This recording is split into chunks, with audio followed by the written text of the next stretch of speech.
Bubur kacang hijau sudah tak asing lagi di lidah kita, lantaran sudah menjadi kuliner khas bagi masyarakat Indonesia. Bubur kacang hijau biasa disandingkan dengan ketan hitam sebagai menu untuk sarapan. Tak jarang juga yang mengkonsumsi bubur kacang hijau sebagai camilan saat sore hari. Selain mudah dibuat, bubur kacang hijau juga memiliki banyak manfaat. Salah satu mitosnya mengkonsumsi bubur kacang hijau dapat mengurangi risiko kanker. Benarkah? Di segmen kali ini sudah ada Dr. Putri Sakti, spesialis gizi klinik yang akan menjelaskannya untuk Anda. Kulit sehat dan bersinar tentu membuat rasa percaya diri menjadi meningkat, terlebih bagi seorang wanita. Selain melakukan perawatan dengan pergi ke salon kecantikan, Anda juga bisa mengkonsumsi bubur kacang hijau. Karena mitosnya mengkonsumsi bubur kacang hijau membantu menyehatkan kulit. Itu fakta atau mitos? Itu adalah fakta. Nah, kalau kita mengonsumsi kacang hijau, kita kan akan dapat nih beberapa vitamin dan mineral. Salah satunya seng dan juga vitamin A dan protein. Apa fungsinya? Protein dan seng ini ternyata penting banget loh, bisa ngebantu menjaga elastisitas dari kulit kita, menjaga peremajaan kulit kita, kemudian juga menjaga radikal bebas. Dan ditunjang dengan efek dari vitamin A-nya yang cukup tinggi. Jadi kalau kita konsumsi kacang hijau, maka kita akan mendapatkan efek yang maksimal atau optimal untuk kesehatan kulit dan rambut kita. Selain itu, vitamin A tadi karena bersifat antioksidan, tentunya bisa menangkal radikal-radikal bebas yang terjadi pada kulit-kulit kita. Efek bagusnya adalah menunda terjadinya penuaan dini. Agar bayi lahir dengan sehat, tentu asupan makanan yang dikonsumsi harus dijaga ya Moms. Nah, salah satu makanan yang dianjurkan adalah mengkonsumsi bubur kacang hijau. Karena mitosnya bubur kacang hijau baik dikonsumsi oleh ibu hamil. Benarkah? Yuk tanya sama Dr. Putri, itu fakta atau mitos? Itu adalah fakta. Kalau kita ingin melakukan program hamil atau saat kita sedang mengandung, ternyata kacang hijau juga sangat bermanfaat untuk kesehatan kita maupun calon janin kita. Kandungannya yang tinggi dengan vitamin maupun mineral bagus sekali, terutama pada kacang hijau tinggi yang namanya asam folat. Asam folat ini penting untuk pembentukan janin, terutama pembentukan otak dan sel-sel sarafnya. Apa yang terjadi kalau apabila konsumsi dari asam folat ini kurang, maka bisa terjadi kecacapan janin. Oleh karena itu asam folat sangat penting untuk masa mengandung atau masa kehamilan. Selain itu, kacang hijau juga tinggi dengan zat besi. Zat besi ini bermanfaat untuk membantu agar para ibu hamil ini tidak mengalami anemia. Oleh karena itu, penting sekali untuk mengonsumsi kacang hijau ini secara rutin. Osteoporosis merupakan kondisi di mana kepadatan tulang mulai berkurang. Kondisi ini biasa dialami saat memasuki usia 35 tahun ke atas. Selain faktor usia, pola hidup yang tidak sehat menjadi salah satu pemicunya. Nah, mitosnya mengkonsumsi bubur kacang hijau dapat mencegah osteoporosis. Fakta atau mitos? Itu adalah fakta. Jadi kalau kita mengonsumsi kacang hijau, ternyata beberapa vitamin, contohnya vitamin K atau mineral seperti kalsium dan fosfor, ketiganya ini dapat bermanfaat terhadap kesehatan tulang kita. Jadi kepadatannya tuh lebih terjaga. Otomatis kalau kita ingin menghindari osteoporosis akan sangat membantu. Apalagi yang bisa menyebabkan kacang hijau ini bagus loh buat kita konsumsi, yaitu kandungan nutrisi isoflavon. Isoflavon ini memiliki efek lain, yaitu dapat mencegah terjadinya osteoporosis. Sehingga gabungan dari vitamin, mineral yang tadi sudah dijelaskan, dan nutrisi isoflavon ini dapat membantu kita mencegah resiko terjadinya osteoporosis di masa tua. Mitos fakta selanjutnya, bubur kacang hijau baik dikonsumsi saat diet. Wah, selain melakukan olahraga bisa juga nih mengkonsumsi bubur kacang hijau. Tapi itu fakta atau mitos? Itu adalah fakta. Apabila kita sedang memiliki program untuk penurunan berat badan atau kita pengen nih ngejaga berat badan kita agar ideal, maka kita juga bisa mengonsumsi salah satunya sumber serat yang tinggi adalah kacang hijau. Namun perlu diingat ya, kalau kita makan bubur kacang hijau, kalau kita ingin penurunan berat badan, kalau bisa jangan mengonsumsi santan atau ekstra gula yang terlalu banyak. Nah, selain itu, ternyata selain tinggi serat, di dalam kacang hijau ini juga ada zat-zat tertentu yang bisa membantu kita agar menekan dari hormon yang dapat menyebabkan rasa lapar pada kita. Sebaliknya, dia justru dapat meningkatkan hormon-hormon yang akan berperan dalam efek rasa kenyang yang lebih lama. Tentunya akan sangat membantu kita nih yang perlu untuk pengaturan berat badan agar lebih ideal lagi. Penderita anemia sangat dianjurkan mengkonsumsi makanan dengan zat besi tinggi.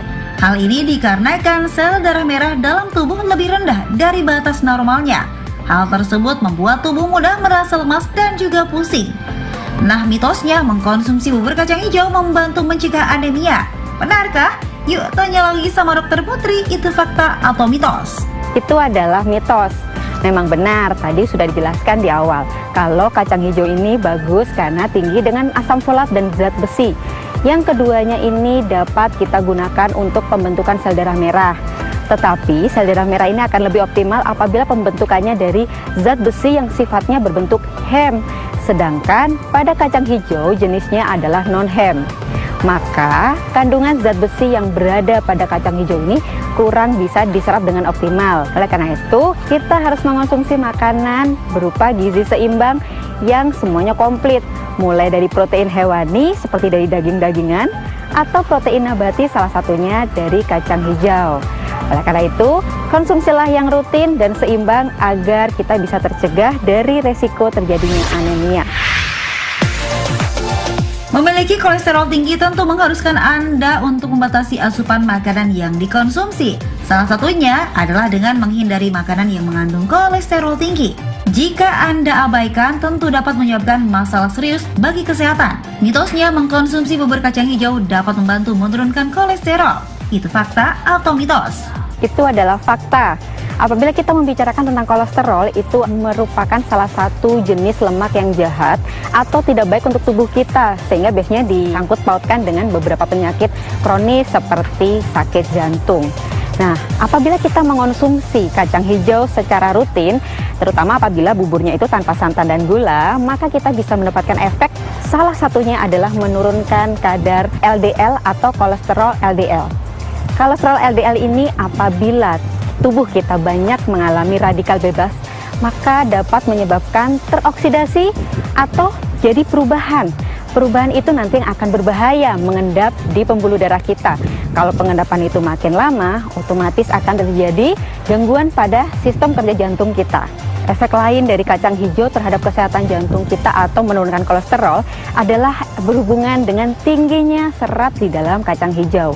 Jadi apabila kita mengonsumsi kacang hijau tersebut, ternyata serat-serat yang ada bersifat resisten atau sulit untuk diserap. Dia salah satunya membantu untuk menghambat penyerapan dari kolesterol. Jadi kadarnya di dalam darah juga lebih rendah. Maka semua tersebut menyatakan bahwa kacang hijau ini bersifat baik untuk penurunan kolesterol. Jantung merupakan salah satu organ penting dalam tubuh. Jika jantung tak sehat, aktivitas pun akan terganggu. Oleh karena itu, penting untuk melakukan olahraga agar jantung tetap sehat. Selain itu, Anda juga bisa mengkonsumsi bubur kacang hijau, karena mitosnya mengkonsumsi bubur kacang hijau dapat menyehatkan jantung. Itu fakta atau mitos? Itu adalah fakta. Wah, bagus banget kacang hijau ini kalau kita ngomongin kesehatan jantung. Efeknya ada beberapa hal, bisa bagus terhadap tekanan darah tinggi, bisa menekan. Nah, dengan kita menekan terjadinya darah tinggi, kemudian kemungkinan terjadinya kencing manis, dan efek dari antioksidannya, ternyata memang benar kacang hijau ini bagus sekali untuk menjaga kesehatan jantung kita. Akan tetapi perlu diingat ya, porsinya kalau bisa secukupnya aja. Dan kalau kita mau mengonsumsi yang sehat, kalau bisa tanpa santan. Atau kalau kita pengen santan, boleh kita kasih yang bentuknya encer. Selain itu apalagi? Gulanya, kalau bisa gulanya secukupnya aja. Atau bisa juga sebagai alternatif bisa kita berikan sweetener. Mitos fakta yang terakhir, mengkonsumsi bubur kacang hijau dapat mengurangi risiko kanker. Benarkah? Dokter Putri, itu fakta atau mitos ya? Itu adalah fakta. Jadi kalau kita mengonsumsi kacang hijau, maka ada kandungan-kandungan baik vitamin atau mineral yang baik untuk pencegahan terhadap kanker. Nah, selain itu, Ternyata dari kacang hijau kita juga bisa mendapatkan namanya antioksidan yang bisa untuk membantu agar radikal-radikal bebas yang dari tubuh kita atau zat-zat asing yang bisa memicu terjadinya kerusakan DNA atau gen kita itu akan terjadi sehingga menyebabkan terpicunya kanker. Maka apabila kita mengonsumsi kacang hijau, ternyata kandungan vitamin maupun mineralnya disertai adanya antioksidan dapat mencegah kanker dengan cara menurunkan terjadinya radikal bebas. Selain itu, pada kacang hijau ternyata juga ada zat lain yang lebih penting. Klorofil atau zat warna hijau daun ini ternyata juga bermanfaat loh buat mengurangi resiko terjadinya kanker. Jadi, kalau kita rutin mengonsumsi kacang hijau, salah satu manfaatnya tentu saja benar dapat menurunkan resiko terjadinya berbagai kanker. Pemirsa, agar mendapat manfaat bagi kesehatan setelah mengkonsumsi bubur kacang hijau, jangan sampai Anda salah mengolahnya. Yuk simak tipsnya berikut ini. Beberapa tips yang bisa kita lakukan saat kita mau mengolah bubur kacang hijau apa saja. Pertama, tentunya saat kita pilih kacang hijau yang masih mengkilat kulitnya dan tidak kopong atau keriput sehingga kita tahu kualitasnya masih baik. Kedua, kita mempersiapkannya harus kita cuci dengan bersih, apalagi kondisinya pandemi seperti ini. Nah, oleh karena itu pencucian itu sangat penting kita lakukan pada kacang hijau. Kemudian setelah kita cuci, kita perlu merendamnya paling tidak 2-3 jam karena agar bisa memudahkan kita ketika nanti memprosesnya, waktunya akan lebih singkat. Setelah kita rendam, kemudian kita bisa mulai mengolahnya yang sehat dan juga bagus untuk kesehatan kita. Nah, setelah kita rebus sekitar 5-10 menit atau bisa juga kalau ingin diperpanjang 15 menit. Setelah itu kita biarkan di dalam air panas tersebut sampai sekitar 30-60 menit. Saat kita mau mengonsumsinya, kalau kita ingin sehat, boleh ditambahkan gula, namun ingat, jangan terlalu berlebihan agar efeknya bisa tetap optimal. Atau kita bisa memberikan sweetener. Atau kalau ingin yang gurih, kita bisa memberikan santan, namun apabila kita ingin menjaga kesehatan jantung, maka kita sebaiknya mengurangi kadarnya atau jenisnya kita ubah versi santan yang encer. Tetapi pada beberapa kondisi khusus seperti orang-orang dengan gangguan fungsi ginjal, maka konsumsi dari kacang hijau ini perlu dibatasi karena kandungannya yang tinggi dengan kalium dan protein yang tinggi perlu untuk diperhatikan pada orang-orang yang fungsi ginjalnya mengalami penurunan. Selain itu, pada orang-orang yang memiliki riwayat kencing manis tentunya harus diperhatikan lagi untuk konsumsi kacang hijau ini sebaiknya tidak dikonsumsi dalam rasa yang terlalu manis.